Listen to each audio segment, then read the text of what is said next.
महाकुंभ में अचानक ही आया। महाप्रलय, जब साधु को गंगा स्नान करने से रोका गया, उसके बाद वहां ऐसा चमत्कार हुआ जिसे देखने के बाद आपके पैरों तले जमीन खिसक जाएगी।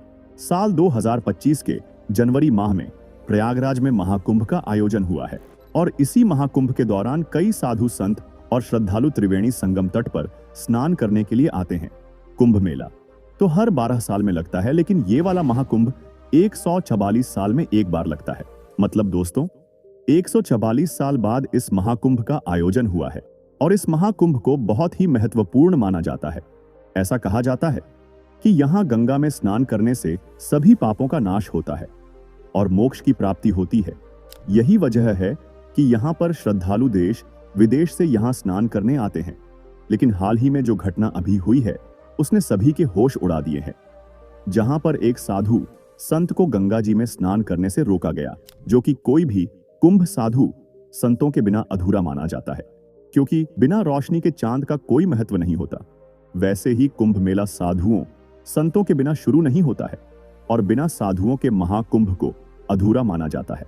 यही वजह है कि कुंभ मेला शुरू होने से पहले लाखों संत और साधु कुंभ मेले में उपस्थित हो जाते हैं।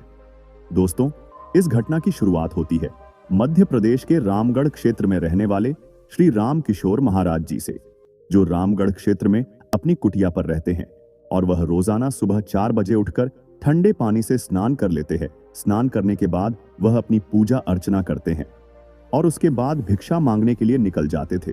उन्होंने अपने जीवन में सांसारिक सुख का त्याग करके कई तपस्या और महान सिद्धियां प्राप्त की है। वे दामोदर नदी के तट पर ही वास करते हैं और वही उनका निवास है। और एक दिन जब उन्हें प्रयागराज में महाकुंभ लगने की सूचना मिली तो उन्होंने बिना किसी देर किए महाकुंभ जाने का फैसला किया और वह इस महाकुंभ को लेकर बहुत ही उत्सुक थे। वो इतने उत्सुक थे कि वे महाकुंभ प्रारंभ होने से पूर्व 1 माह पहले महाकुंभ प्रयागराज में पहुंच गए थे, क्योंकि वह 1-2 महीने वहीं पर ही बिताना चाहते थे, क्योंकि महाकुंभ के दौरान इस जगह को बहुत ही पवित्र माना जाता है और सभी देवी देवता वहां पर एकत्रित होते हैं। वहां पर साधना करना, तप करना, ध्यान करना बहुत ही ज्यादा फलदायी होता है। ऐसा मानना है कि जो भी मनुष्य त्रिवेणी संगम तट पर स्नान कर लेता है उसके पाप सहित सारे कष्ट दूर हो जाते हैं। दूसरे दिन सुबह श्री राम किशोर महाराज जी जब प्रयागराज के गंगा तट पर पहुंचे तो उस समय सुबह के 3:30 बज रहे थे। आधे घंटे उन्होंने वहां पर साधना की और सुबह सुबह 4 बजे उनका स्नान करने का हर दिन का नियम था। उन्होंने सोचा क्यों ना आज गंगा मैया में पवित्र स्नान कर लिया जाए, और वे गंगा नदी के किनारे पहुंचने वाले थे। उन्होंने देखा कि उस स्थान पर गंगा नदी की सफाई का कार्य चल रहा है। रामकिशोर महाराज को यह देखकर बहुत खुशी हुई। जब उन्होंने अपने वस्त्र उतारे और पवित्र गंगा नदी में स्नान करने के लिए आगे बढ़े तो वहां पर खड़े कुछ नगर निगम के अधिकारियों ने उन्हें रोक दिया। उन्होंने रामकिशोर महाराज जी से कहा कि आप अभी स्नान नहीं कर सकते, क्योंकि इस समय साफ सफाई का कार्य चल रहा है। प्रयागराज के संगम तट पर रोजाना रात्रि के समय गंगा नदी की साफ सफाई का कार्य किया जाता है, ताकि दिन और शाम के समय यात्रियों को इस कारण कोई मुश्किलें न हो। रामकिशोर महाराज काफी धैर्यवान थे और उन्होंने सफाई अधिकारियों को समझाया कि मैं तुम्हारी बात से सहमत हूं, लेकिन मेरा रोजाना 4 बजे स्नान करने का नियम है और आज अगर मैं प्रयागराज पहुंचा हूं तो मैं गंगा नदी में ही स्नान करूंगा और मेरे एक अकेले के नहाने से ना तो तुम्हारी व्यवस्था बिगड़ेगी और ना ही मुझे कोई समस्या होगी। लेकिन वह अधिकारी अचानक से रामकिशोर महाराज पर गुस्सा हो गए और उन साधु महाराज से कहने लगा कि आपको इसी समय क्यों नहाना है? अभी तो पूरा दिन पड़ा है आपके लिए, और क्या यहाँ पर तुम्हें कोई इंसान नहाता हुआ दिख रहा है? और वो रामकिशोर महाराज जी से कहता है, क्या तुम्हारे अंदर इतनी शक्ति है कि तुम सुबह के 4 बजे इतने ठंडे पानी से स्नान कर लोगे? तो वह कर्मचारी महाराज जी से बोलता है, व्यर्थ की बातें मत करो और यहां से चले जाओ। महाराज जी अभी तक तो बहुत विनम्र थे, काफी धैर्यवान थे, लेकिन उस अधिकारी के अपशब्दों को सुनकर उन्हें बहुत बुरा लगा और वह बहुत ही ज्यादा क्रोधित हो गए। रामकिशोर महाराज कहते हैं कि गंगा नदी पर किसी का अधिकार नहीं है। यह तो साक्षात भगवान शंकर की जटाओं से निकलती है, जिसके अंदर सभी को अपने पाप धोने का अधिकार है और किसी के लिए भी कोई निश्चित समय नहीं हो सकता। लेकिन उस समय रामकिशोर महाराज जी ने किसी से कुछ नहीं कहा और वहां सामने तट पर जाकर ध्यान की अवस्था में बैठ गए। उन अधिकारियों को ऐसा लग रहा था कि वे साधु महाराज मान गए हैं और पीछे हट गए हैं। और वह कर्मचारी फिर से गंगा नदी की साफ सफाई के लिए मशीनों को शुरू किया गया तो अचानक से बहुत बड़ी घटना घटी, जिसे देख कर्मचारी हैरान रह गए। दोस्तों, वह सारी मशीन शुरू होने का नाम ही नहीं ले रही थी। ऐसा लग रहा था मानो वह जम गई हो या उनके अंदर बहुत सारा कचरा फंस गया हो। अधिकारियों ने मशीन की जांच की और उसके अंदर का सारा कचरा बाहर निकाल दिया। अब सारे कर्मचारी को लग रहा था कि मशीन अब चालू हो जाएंगी, लेकिन फिर जब मशीन शुरू की गई तो कोई भी मशीन चालू होने को तैयार ही नहीं थी।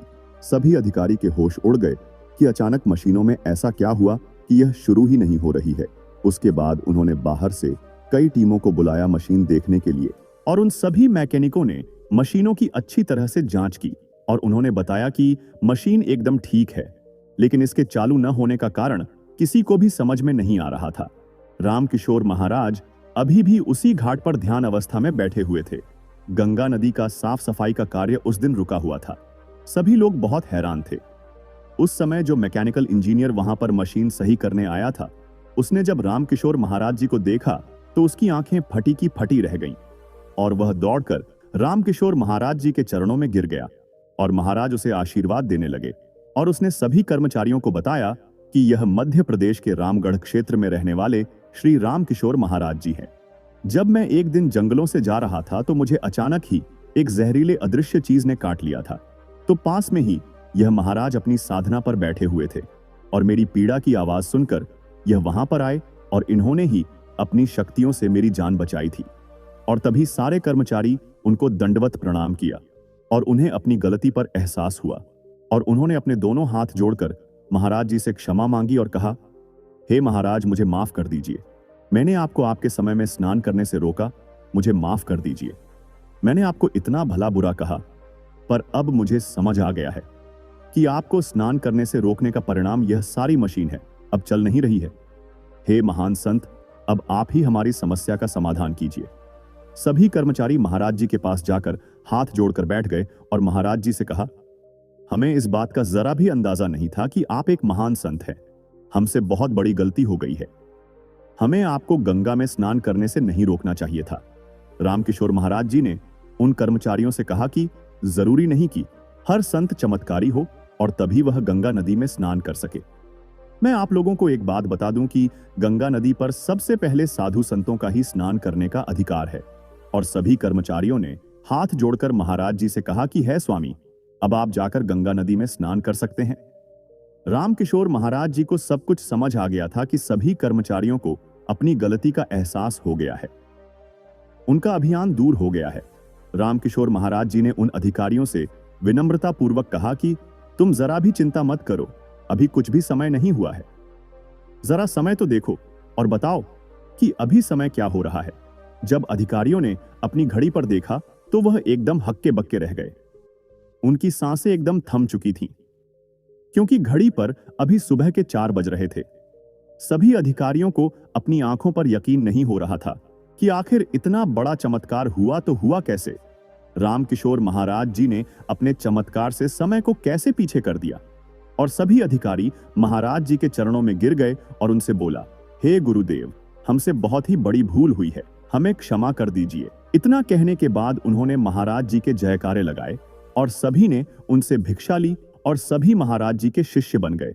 और जैसे ही रामकिशोर महाराज जी गंगा में स्नान करने लगे तो सारी मशीन अपने आप चालू हो गई और गंगा नदी में सफाई का काम चालू हो गया, जिससे यह साफ पता चल रहा था कि यह मशीनें रामकिशोर महाराज जी के आदेश का इंतजार कर रही थीं।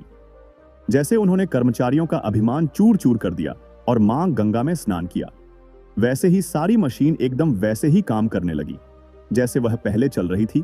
दोस्तों, यह बहुत ही दिव्य चमत्कार था जो अभी प्रयागराज महाकुंभ में घटा है।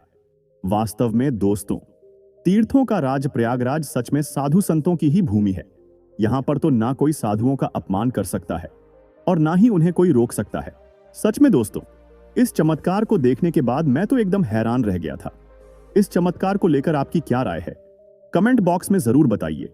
और यदि आप भी एक सच्चे सनातनी हैं तो हमारे चैनल को सब्सक्राइब कर लीजिए, क्योंकि इस चैनल में आपको सनातन धर्म से रिलेटेड हर अपडेट और इंफॉर्मेटिव वीडियो मिलती रहेगी।